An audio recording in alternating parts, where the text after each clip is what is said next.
Hello, and welcome to another episode of Say When, where we dive deep into the world of intuitive eating, body acceptance, and breaking free from diet culture. I'm your host, Holly Toscanini, and today I'm thrilled to introduce my special guest, Kate Williams Stone. Kate is a visionary in the world of health and wellness, redefining what it means to live a healthy life, especially for women in the transformative stage of perimenopause. As a non-diet health and life coach, Kate's mission is to help women build confidence in their relationship with food and their bodies, guiding them to feel amazing without falling prey to the restrictive narratives of diet culture. Her unique approach is grounded in the principles of intuitive eating, blended with hormone-honoring health habits, honoring a powerful support system for women navigating the complexities of perimenopause. Now, Kate's signature framework is a rich tapestry of peaceful eating practices, cyclical living, and normalizing body changes through feminist, non-diet mindset coaching.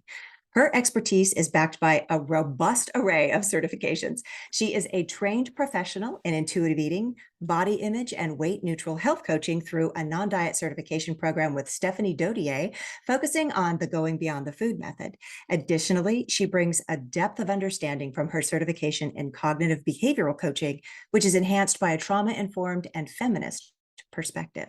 Her foundational training as a certified health and life coach was completed at the Health Coach Institute and further enriched by additional intuitive eating training with Evelyn Tribole, the co-creator of the intuitive eating framework. And I also want to note that Kate brings a unique perspective from her background in drama, having graduated from the prestigious program at Carnegie Mellon University. Now, in today's episode, we'll learn about Kate's inspiring journey, her revolutionary approach to wellness in midlife, and how she empowers women to embrace their health in a way that is aligned with their true selves. Kate, welcome, and thank you for joining me today. Thank you, Holly. It's so great to be here. Now, you mentioned that perimenopause hit you like a quote ton of bricks. Can you share more about your personal experience with that and your unique approach to health coaching? Absolutely. So, like 70% of women, I had uterine fibroids. And I also was extremely iron deficient, which they now say about a third of women have low iron. So I Oh, call those wow. out as really common experiences that are not Mm-hmm. talked about.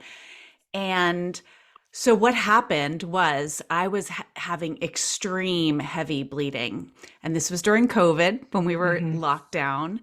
And that's how I became so anemic and low iron. And when I finally got to my primary care physician, complaining of fatigue and extremely dry skin and my hair falling out and just not feeling myself, right? And Mm-hmm. saying, like, could this be perimenopause? And I got the answers that so many women get, which are no, you're too young. Mm-hmm. And, we're in a pandemic, so you're tired. Go home and sleep. Yeah. And, oh, by the way, do you know that you gained 10 pounds during this lockdown? And I was sent home. Mm-hmm. So there's an example of how weight stigma gets in the way of healthcare, even for someone in a thin body, Yeah. right? My symptoms were ignored, but the weight gain was what was focused on. And I was sent home. And afterwards, the primary care doctor did put in her notes, maybe you have low iron. When you go see the gynecologist, you should get your blood taken to see what your iron levels are. Mm-hmm. Well, my bleeding was so heavy that I then canceled 3 appointments with the Oh my gynecologist gosh. because I could Yeah. not leave the house. Oh my gosh. Like I couldn't. Or I'd be like, well, I'm bleeding, so I can't have, a pelvic exam. I'll Right. put it off for next month. And so 3 months went by. I finally got to the gynecologist. They took my blood. It confirmed everything that we had thought, that my iron was so low. My Mm-hmm. ferritin was 3. Normal is above 30. I Oh my mean, God. like, Oh my and gosh. anemic. Yeah. And then we recognized the fibroids, which was the cause of the heavy bleeding. So Mm-hmm. just navigating the healthcare system Mm-hmm. in all of that, trying to advocate for myself while feeling just like hell. And when you have low iron, and this can also happen in perimenopause, my cognitive function was just gone. Oh wow. Yeah. Yeah, I It, mean, it it kind of reminds me of a story when I was going through a similar situation. I went to see my doctor, who was a woman, and I was a little young, in her opinion, to even be thinking about perimenopause. And she sort of patted me on my head and she says, "Okay, do you know menopause is when you haven't had a period for a year?" And I said, Mm. "Yeah, that's not what I asked you." I said, "I think I'm starting to go through." And the answer was always the same: it's either antidepressants or I could put you on progesterone only. It's like they would give you birth control, but they wouldn't give you any other testing. They wouldn't even test your hormone levels where I went. So, yeah. And it doesn't seem to matter, even if it was only 10 pounds, that's got to be the reason, right? Yeah. Yeah. So And so crazy. what I've learned since then is part of this medical dismissal that happens so frequently for women is actually that menopause is a medical diagnosis, right? You can Mm-hmm. identify it as a year with no period. Right. But perimenopause is not a disease state. It's not a Mm-hmm. diagnosis. Mm-hmm. So from a medical standpoint, unless they're specializing in menopause and doing hormone replacement therapy, they lack the training, they lack Mm-hmm. the knowledge when you're going to a general practitioner. And so the dismissal is not that we as women are wrong for bringing it up. It's Right. that the medical system is broken in so many ways. Doctors lack current information and training. Mm-hmm. Even OBGYNs, I've heard in their medical training, maybe spend a couple hours on perimenopause and menopause because a lot Yeah. of the OBGYN training is mainly focused in like fertility and having Right. babies and all of that stuff. And so we have this thing going on where women are dismissed, but they don't feel like themselves. They feel out of body. Mm-hmm. And there are things that you can do, but a doctor may not be the first line of support. I Mm-hmm. definitely encourage women to find a menopause trained specialist on your medical team. But when you're first in early perimenopause, it can just be like more of an emotional or spiritual, like feeling like, gosh, I just don't feel like myself anymore. Like Exactly. my body's changing and I'm like feeling that. And women just think, oh, the first person I should go to is a doctor, which I don't think Right. is wrong, but it's creating this phenomenon where women feel dismissed and unheard, and then they don't continue to advocate for themselves and seek greater support.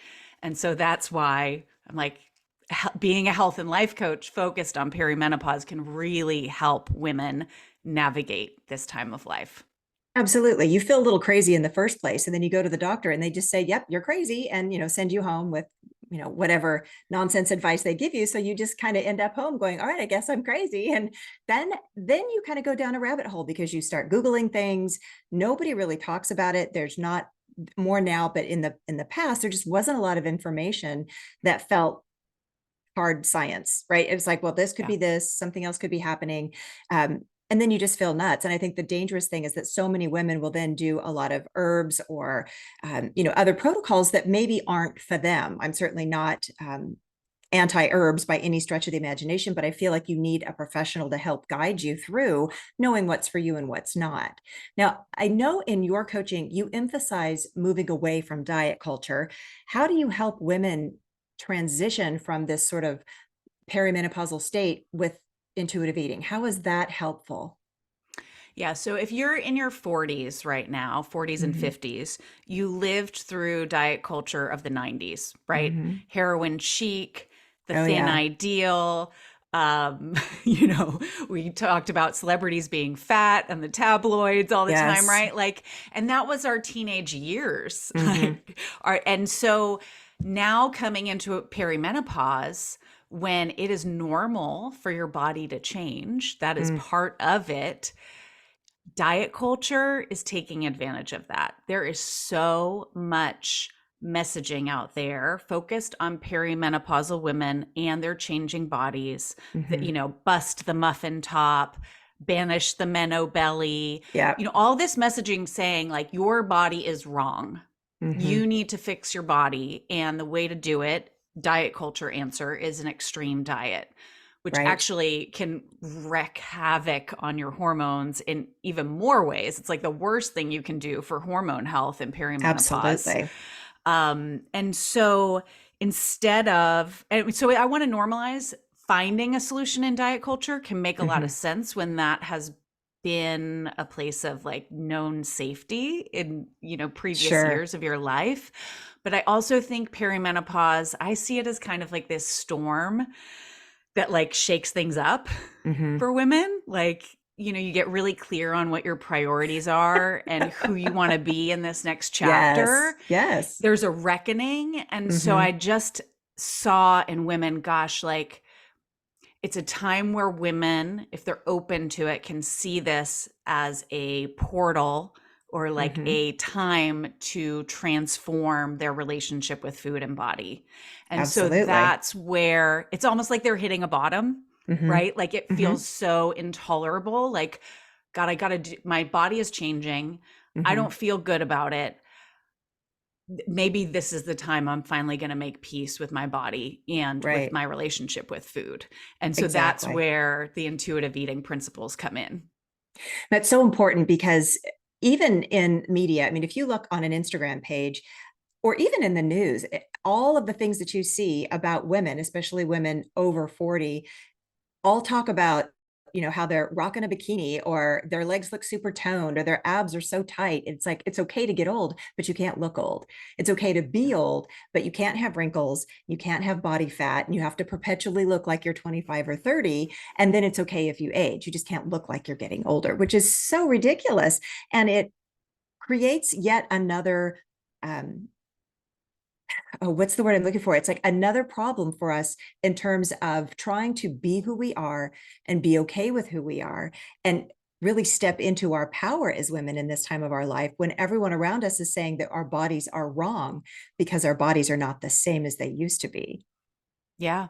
And I had to really do my own internal work on that thought for myself Mm, because as like a weight neutral coach, hmm. I did believe that all bodies are good bodies. Like, Hmm. and I embraced like the range of bodies that exist out there. And I could accept anybody's body shape and size. But I had my own internal ageism and fat phobia that I had to Sure. work through. So my thought was, well, it's fine for other people to gain weight or other Hmm. people's bodies to change, but I just don't want my body to change. And I I'm would so glad you said that. Yeah, because that it's like a dirty little secret in the non-diet world is that, we can be accepting of everyone else, but in the dark at home when I'm looking at myself in the mirror, can I be that accepting of my own body and the changes I'm going through? That's powerful. and I would compare my body, like my 46-year-old body. I'd be like, well, it looks different than it did at 25. Like I don't like that. Hmm. Or Of course why not. is it changing? Like I didn't think my body was going to change. I thought Right. everybody else's bodies were going to change. So I really like I had to do my own coaching work around my own relationship with my body and Yeah. its changes and its aging and being fully accepting of that. It was a lot to process. And Yeah. so that's the work that I do with my clients now is processing those deep secret internal thoughts about our own bodies. Yeah, it's hard and it makes you feel very vulnerable, but it's a powerful thing to do once you kind of get in it and start making those changes. Absolutely. You talk about the concept of cyclical living. Can you talk a little bit more about that concept and how cyclical living can help support women through this time? Yeah. I wish someone had taught me about cyclical living 20 years ago. I really do. And I use the word cyclical living versus cycle syncing, which is really Mm, becoming popular right now in wellness hmm. culture. Hmm. And the difference I see in cyclical living versus cycle syncing, to me, the perception of cycle syncing is like another set of rules of like how I'm supposed to exercise and what I'm supposed to eat based on the Yeah. 4 phases of the menstrual cycle. Hmm. That's not what I'm talking about. I feel Hmm. like it's for most women, we have enough food rules. I don't need another set of food rules to Exactly. follow. based on what day of my cycle I'm Oh on. God. Like, should I eat broccoli or Brussels sprouts today? I don't know which one's right. Like, I don't need that extra stress in my life. Right. But cyclical living is about understanding the four phases of your menstrual cycle. And Mhm. honestly, before I learned this, I thought you were like either bleeding or not bleeding.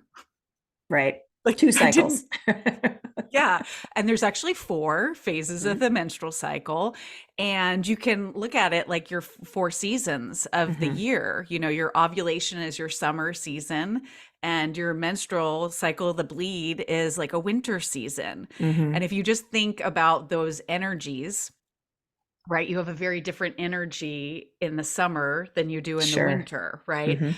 And so that energy is kind of duplicated in our bodies. You Mhm. also see it in the four phases of the moon, which I think is Absolutely. really powerful. So then when you realize, like, wow, so in this feminine body, I have like the four seasons of the earth, Mhm. I have the four phases of the moon. Like, Mhm. this is really powerful, this 28-day cycle. Right. And so, our brains also change, like how they Mm. function throughout Mhm. those 28 days. We are better at knocking off to-do lists Right. during our luteal cycle, and we're Sure. creative and brainstorming during our follicular phase. So, Mhm. using all of that to like tap into that feminine power and be Right.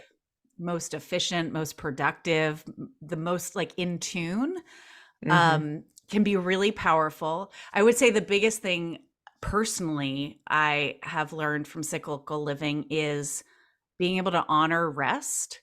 Like, Mm. it's okay when I feel tired, when I'm bleeding, Right. to just say, oh, I'm going to just shut some things down, Mhm. take a break, and trust that in 3 days, I'll feel like myself again. Right. It's gonna get better. It's really fascinating to think about our bodies, being in sync with the earth and, the energies of the seasons really being influential in our ability to get more done or our ability to give ourselves permission to rest.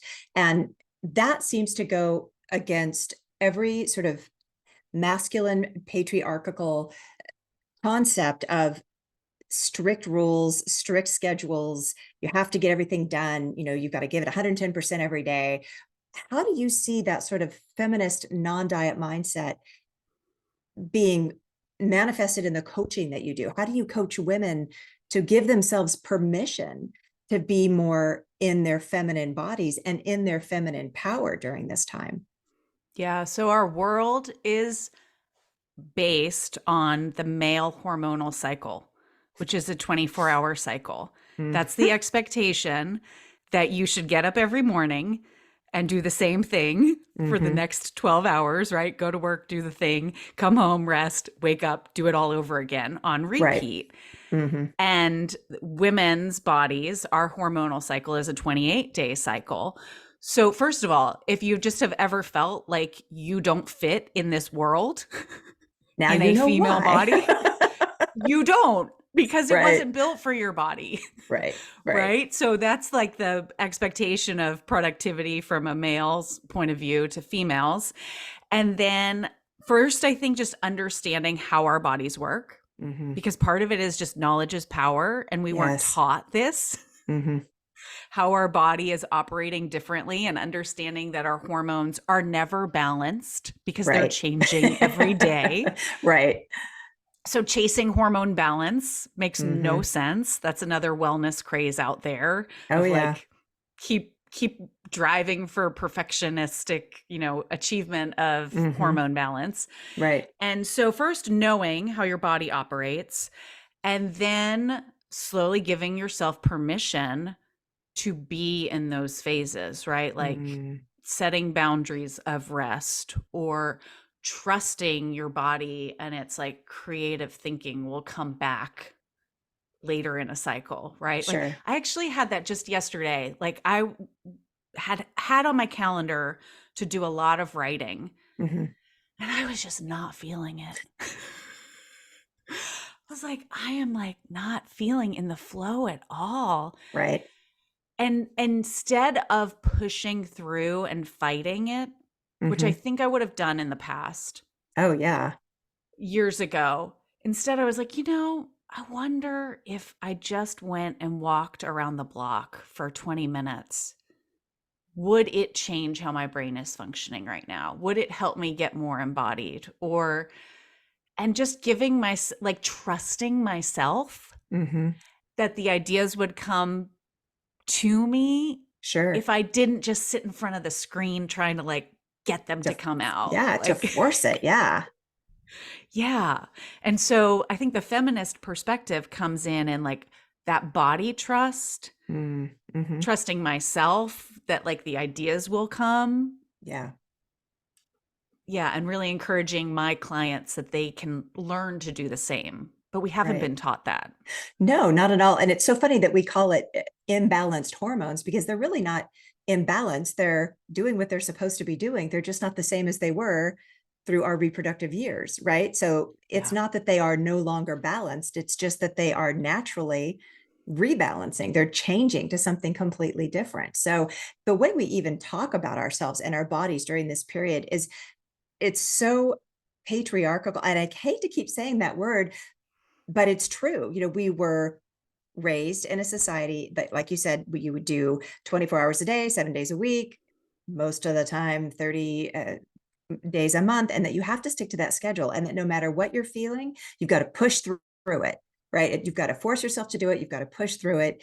And giving ourselves permission just to step back and realize that whatever we're doing is not working, it's so powerful because you don't have to feel guilty or ashamed that you didn't sit there and force yourself to write what might have been nonsense, right? And not even that good, but just taking a break, giving your mind a chance to relax a little bit. And you come back and maybe you write, maybe you don't, but there is no guilt. There's no shame. You don't feel bad about yourself because you didn't finish it. The to-do lists are kind of out of control anyway. And so, honoring that our hormones are not out of balance, but that they are just kind of changing, those concepts can make you feel a little less crazy too. And you Yeah. talk about, using hormone honoring health habits in your coaching. Would you talk a little bit about what that looks like? Yeah, yeah. So there are ways to support your hormones. I do think this hormone balance is a total myth that Mm-hmm. sets us up to just kind of feel like we need to be fixed Yeah. again, right? That Yeah, something's exactly. wrong. But I do think perimenopause, because your hormones are changing, I mean, it is like a hormonal roller coaster that you're on. Mm-hmm. It's just that there's nothing wrong that you're on that roller coaster. That is Sure. this natural stage of life. Like you are Right. supposed to be going through it. But I'm not saying that it doesn't feel uncomfortable and kind of terrifying in Right. moments. Right. So if you think of this roller coaster, there are ways through hormone supporting or hormone honoring habits Mm-hmm. to make the roller coaster a little less extreme. Okay. And none of these hormone honoring habits are like crazy things that you're like, oh my gosh, no. Things like making sure you're getting enough sleep, like Mm-hmm. really prioritizing your sleep, slowing down during your day to just be more present in your Mm-hmm. body and more connected, making sure that you get outside every day so that you Mm-hmm. breathe fresh air and you get some sunlight on your face, right? That Mm-hmm. can really support your hormones. There is nutritionally some things that we can add to your plate, like Mm-hmm. really focusing on protein can Mm-hmm. help with blood sugar balance, which then also, like if you are on a blood sugar roller coaster Mm-hmm. and your perimenopausal hormonal roller coaster, Sure. you can feel really, really out of your mind, right? Right. And so Right. making sure your blood sugar is more stable can be Mm-hmm. really, really helpful physically and mentally. Right. Um, Adding more fiber to your plate so that you're Mm-hmm. more satiated.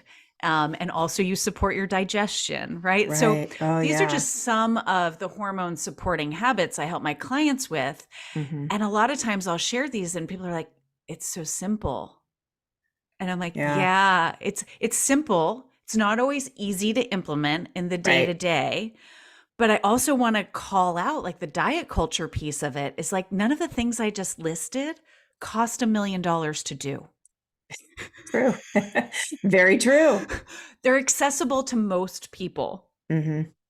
So it's Right. simple to implement. And I think that's part of diet culture and wellness culture is like they want it to feel really confusing and overwhelming. And you need to spend all this money to do it. And it's like, no, what if this perimenopausal hormonal roller coaster is just like shaking things up in your life, Hmm. asking you to prioritize yourself and your health in a whole new way?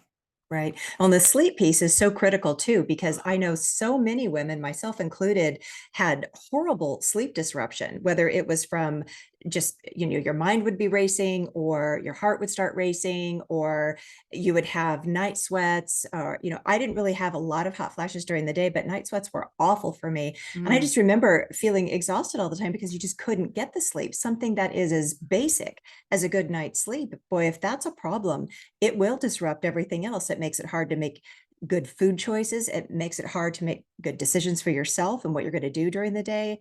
Your cognition is poor, your temper is poor, your mood is off. I mean, all of those things are affected by just even 1 or 2 nights of poor sleep. What sort of advice or coaching do you do to help people who are suffering from some of the sleep disruption?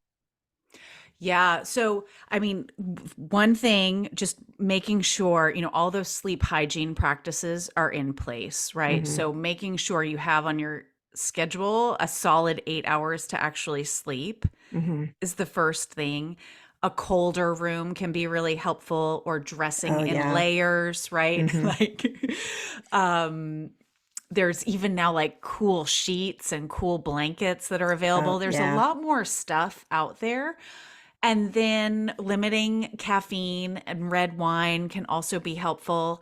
But then there are like hormone replacement therapy and some other medications that have just come to market that can Mm-hmm. help with hot flashes and some of that like temperature regulation or Sure. dysregulation that's going on. And Mm-hmm. so that's where I can help somebody in conjunction with their medical provider. Like, Mm-hmm. yes, there are, you know, drugs that could help you. And let's make sure before you try those drugs that all those sleep hygiene practices are in place. Right. And what is the inner dialogue when you wake up at 3 in the morning? Mm-hmm. That's a big one. It really is, because that can make or break the rest of your night. If you stay up because you've, got the TV on, or just ruined yourself, or do you sit there and get mad at yourself because you can't sleep and just make it worse, right? Right? Or you're anxious, right? It's 3 in the morning. Yes. You're like, oh my God, I'm never going to sleep. Tomorrow's going to be ruined. I'm going to not be Right. able to get through the day. Like, is that the running inner dialogue? And Mm-hmm. that's where cognitive behavioral coaching can be so helpful Mm-hmm. to understand what that inner dialogue is. Because if it's going on at 3 in the morning, it's probably going on during the day too. And like, Yeah. let's uncover that Mm-hmm. and then um reprogram that, like come up with new Right. thoughts, and so I do wake up at 3 in the morning a lot, or Mm-hmm. sometimes just really early, and the 3 in the morning is really common for menopausal women. Mm-hmm. And so when I open my eyes, I'm just like, okay, it's okay, you don't have to worry, be calm. like Right. like I try Right. to, I'm like, just close your eyes again, roll over. Like I try to like keep myself in like a very calm state and not get Mm-hmm. like worried right away Yes. that I'm not going to be able to fall asleep Right. Because right that just away. makes it harder. Yeah. It absolutely does. Yeah. Yeah. And yeah. It's tough. It's, you want to get everything done, because so many women in midlife have, multiple things going on. Some still have children, some are, working 1 or 2 jobs, or going back to school and trying to work, and they, whether they have children or not, they may have other duties or responsibilities. In this age in particular, a lot of us have, younger people that we're caring for, and maybe older people that we're caring for. So there's a huge amount of responsibility for women in their 40s and 50s, and having all of this layered on top of it can make you feel like there is no way out, like it's hopeless, like there's no opportunity for any relief. And so knowing that doing something as simple as changing the way that you think about what's happening in the moment can affect the rest of your day or the rest of your night or morning, whenever it might be, that's really powerful, because oftentimes we feel so out of control. Yeah. And I think even just what are your thoughts about perimenopause? What are your Mm-hmm. beliefs, right? There's a real stigma around even just talking about it. I think it's Absolutely. shifting. It's shifting a lot. A lot of celebrities are coming out and talking about their perimenopause experiences. Mm-hmm. But, like my mom never talked to me about it. Hmm. Like, I think this previous generation, it was very secretive, right? Hmm. Like, and kind of embarrassing. So we Yeah. are breaking down that stigma just by having this conversation and normalizing the hormonal roller coaster, body changes, all of it. And so I do think to take a pause and look at, like, well, what are my beliefs about perimenopause? How do I think and feel about this experience that I'm going through? Hmm. And as like a conscious, intuitive woman, how do I want to think about this? Right. Right. Giving Is yourself the power of choice. I think that's really important. Now, I know you mentioned that you trained with Evelyn Tribole, who was the co-creator of the intuitive eating program. Talk a little bit about how you integrate the principles of intuitive eating with your coaching program. hmm. Intuitive eating is the process that we can focus on Hmm. instead of dieting. So when we want to let go of diet culture, it can feel really overwhelming to just say, well, I'm not going to diet or I'm not going to have food rules anymore. And then the fear that's so common is like, oh my God, if I have no rules about food, I'm just going to eat donuts all day long for the rest of my life. Right. And it's going to be crazy, right?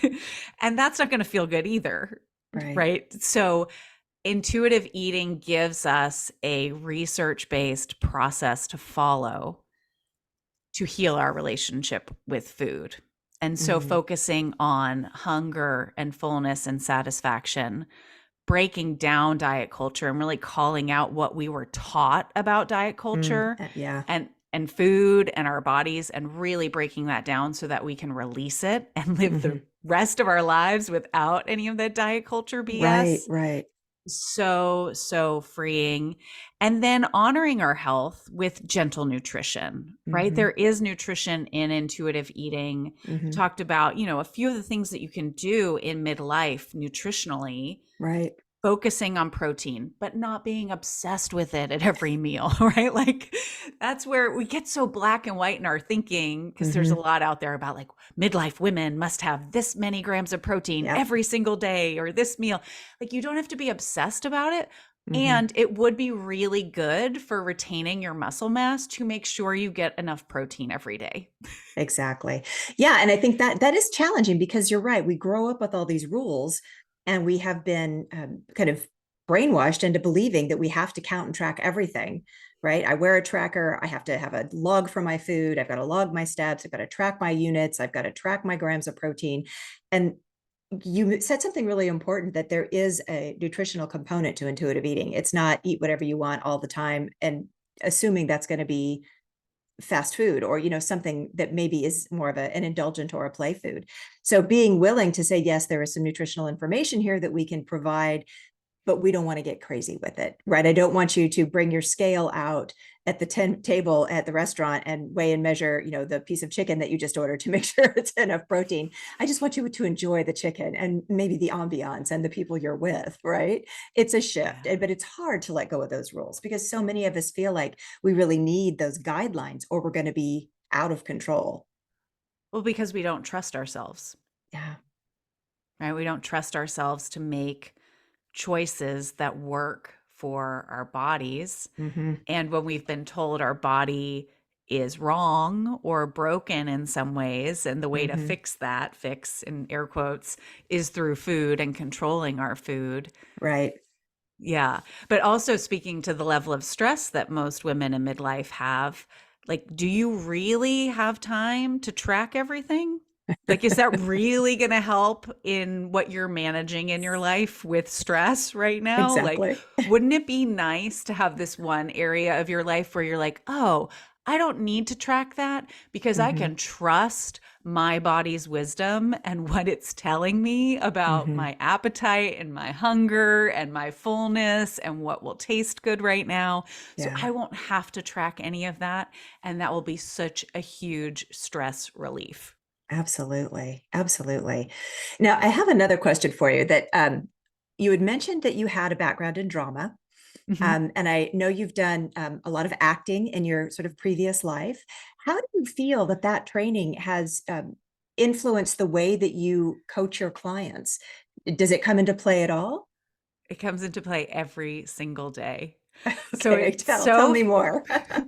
so I was a professional actress for 10 years and Hmm. I studied it in college. I've been acting in plays since I was a young girl. Hmm. And it's so crazy now because I have so many former actor friends who are now therapists or coaches or teachers. Hmm.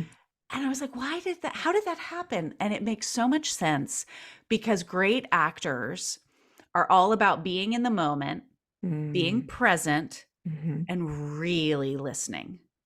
Like a good actor never does a play the same way every night. Like there's Hmm. always nuance to it because you have to be in the moment and reacting to what your scene partner is giving you. And Hmm. so when I'm coaching with clients, it's all that skill set. It's being a deep, deep listener, being present with somebody and like giving Hmm. them my full attention, and then trusting my instincts as a coach that I will have the right powerful question to ask them or be able to guide them with my intuition on like where they want to go. So I use it every single day. That's fascinating because, when we're working with a coach, it often is the only time that we are speaking, and someone else's job is not to save us, fix us, solve the problem, or comfort us. The job is just to hold space and let us talk and then really hear what it is that we're saying. And then being willing to respond to that in a way that is productive. It's an invaluable thing to be able to experience for yourself as a person who's been coached, just to be there and have somebody hold that space for you while you're talking and know that they're taking in everything that you're saying without trying to offer a lot of advice, without trying to interrupt you. They don't already think they know what you're going to say. They're not trying to solve your problem in advance. It's just being able to talk and have somebody listen. It's so powerful that I wish everybody could experience it at some point, because it really does make a big difference. You hear yourself better when you're in that space, don't you think? Oh, it's been life changing for me to have a coach and be coached. And it's amazing how you have your own blind spots about your Mm-hmm. life, about your thoughts and beliefs and feelings. And then to have a coach point it out, they're like, can you see this? Can you see how Yeah, you're creating this without blame or judgment? But sure. just like, do you see how this has happened? And I'm like, no, I don't see that. It's amazing to have it pointed out. Yeah. And you and I have similar training backgrounds in our coaching. Mm-hmm. I don't think all coaches coach in the same way. There are No. coaches out there who are advice givers and Mm-hmm. to-do list coaches. And Mm-hmm. honestly, in my original health coach training, it was more about actions and like, here's the sleep hygiene list and just Sure. go do this, or here are the foods to eat. And I quickly realized that that method of coaching did not Mm-hmm. create long lasting change. And so that's when I got additional training on the cognitive behavioral coaching method because it gets to that root cause of human behavior, of what's going on. And that's where the long term transformation can happen. Absolutely. I think there are a lot of health coach training programs that just give you protocols, so it's not that much different than anything else. It's, here's your list, here are your food groups, track this, write this down, another checklist. And when you're working with a coach, you might get homework, but the homework is going to be more like pay attention to the things that you're thinking, write down the thoughts that you're having, I mean, so that can be a lot more powerful than just getting a protocol that you may or may not even follow. Yeah. Yeah. And going back to the beginning of our conversation about women getting dismissed from medical providers, Mm-hmm. what perimenopausal women are looking for in reaching out to their medical provider is being heard and Mm-hmm. seen and listened to, about Mm-hmm. feeling like I don't feel like myself anymore. My body is changing. My mood is changing. My thoughts are changing. Like, Yeah. what is going on? And so a coach can do that for you. They can Yeah. see and hear you. But unfortunately, the way our medical system is, like, they don't have the time to do that, and they Oh, really don't yeah. have that training, but they have training in other things that can support you. Sure. Your doctor's got maybe 3 to 5 minutes to spend with you. And in that time, they need to be told what's going on, diagnose your condition, and give you a solution, right? In that few minutes. And that's Yeah. almost impossible if it's something that does not have a diagnosis like perimenopause. I mean, yes, there are some common symptoms, right? That most women go through. We talked about some of the night sweats or hot flashes and sleep issues, a few things, mood changes, cognitive changes. But that's hard to see. And it's hard to diagnose in 5 minutes. So, yeah, your doctor is not going to be a good coach in that way. They're not going to be able to come in and sit with you and let you talk and really try to hear what it is that you're saying. It's another checklist. Mm-hmm. So, what thoughts could you share for women who are feeling maybe overwhelmed by all of the physical changes that accompany perimenopause? Because there's a lot. Weight gain, Yeah. we've talked about, I think weight gain might be the one that you hear about in the media the most because diet culture has a solution. But what other things are going on that maybe, you can help women with? Yeah, I mean, increased stress, hot flashes, sleep disturbances. Um, you know, stress is a big one. It's funny because in this hormone balance chasing, Mm-hmm. cortisol, your stress hormone, like that's one that you can manage, Mm-hmm. by not by eliminating your stress in your life, but Sure. how you process that stress, Mm-hmm. which most of us were not taught how to do. Um, and I think the main thing, as far as the long, long list of perimenopause symptoms, is to have a space to normalize them. Mm-hmm. Your body is not broken. This is a normal transition, but just because it's a normal and natural transition, it doesn't mean that you have to suffer. Mm-hmm. Um, there are resources out there, and to normalize what's going on. And then also, I can help you advocate for yourself within the medical system to get resources and support that I cannot give as a non-medical provider. Mm-hmm. But holding that space to hear someone and listen and realize that society taught us that we were less valuable as we age and bodies changed. And I can have, I can help you create a whole new relationship with aging, with your changing body, and really allow you to step into your power and feeling at ease Mm-hmm. with all of it. It sounds like your coaching program is more of a holistic approach. I mean, it's not just like here's a diet protocol to follow, you're going to feel fine, but it sounds like you really do incorporate a lot of different modalities and a lot of different strategies to help women feel like they're ready to take on the next stage in their life. Yeah, I mean, I do believe in the four bodies of health, right? That health Mm-hmm. is more than just physical, it's also emotional, mental, and spiritual. Mm-hmm. And depending on how open to spiritual practices, we can incorporate that or not. And that, to just address physical symptoms Mm-hmm. um, doesn't honor the complete person. Right. Right. Yeah, And I that's think a true. lot of the distress for women in midlife is emotional and mental based on Mm-hmm. what they were taught. We were taught from society. Yeah. So I know on your website you have a free guide. Can you tell us a little bit about what's in that guide? Yeah, so it's the non-diet guide to perimenopause. So you will find no diet culture in this guide. I talk about menopause being one day. So the real definition, the true definition of menopause.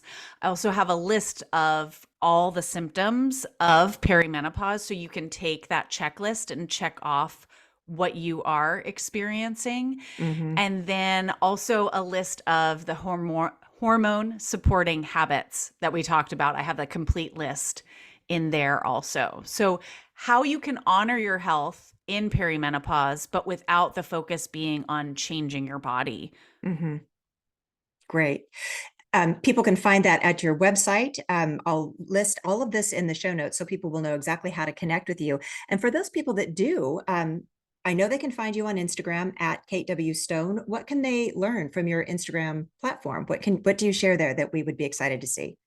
Ooh, I love sharing on Instagram. It's really fun. So you'll get like a behind the scenes of my real life in my Mm-hmm. Instagram stories. And then I share about body image.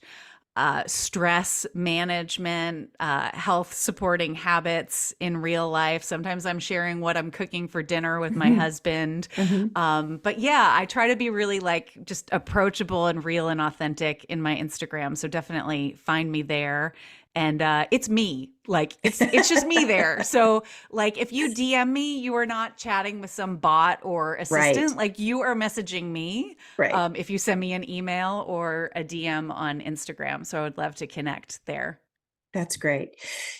Reflecting on our conversation, it's pretty evident that your approach to health and wellness really offers refreshing and a much needed perspective, especially for women navigating all the complexities that go along with perimenopause.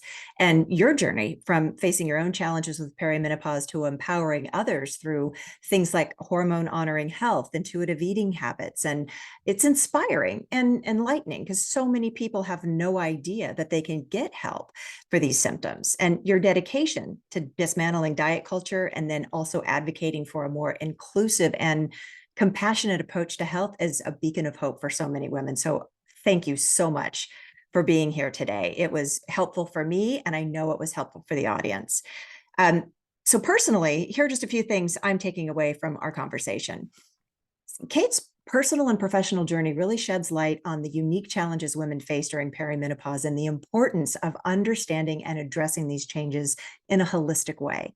And her non-diet, intuitive approach really empowers women to reject restrictive dieting, especially during a phase of life when traditional diet methods have failed us. They've failed us for so long, but it's even worse now. And your emphasis on hormone honoring practices really offers some practical and effective strategies for women in perimenopause, helping them maintain their health, their wellness, and their mindset. More than anything else, we don't want to lose our minds. And your focus on mindful eating and adapting lifestyle habits to your body's natural cycles provides a grounded and sustainable approach to wellness. And your work that champions body positivity and acceptance really encourages women to embrace their bodies with kindness and compassion, especially during these transformative years. And we also highlighted the importance of a holistic approach to health that considers not just your physical well-being, but your emotional and spiritual health as well. And your story and approach really illustrate how embracing intuitive self-care practices can lead to greater empowerment and a deeper sense of well-being in the long run. Do you have any final thoughts or advice you'd like to share with our audience? I'll share a quick story. Great. Years ago, I was laying on the acupuncture table with my acupuncturist. This was Mhm. probably 5 years ago now when I was dealing with heavy bleeding and all of these symptoms.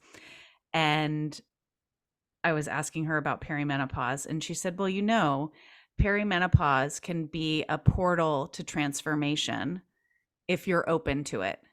But Mm, most women aren't open to that experience.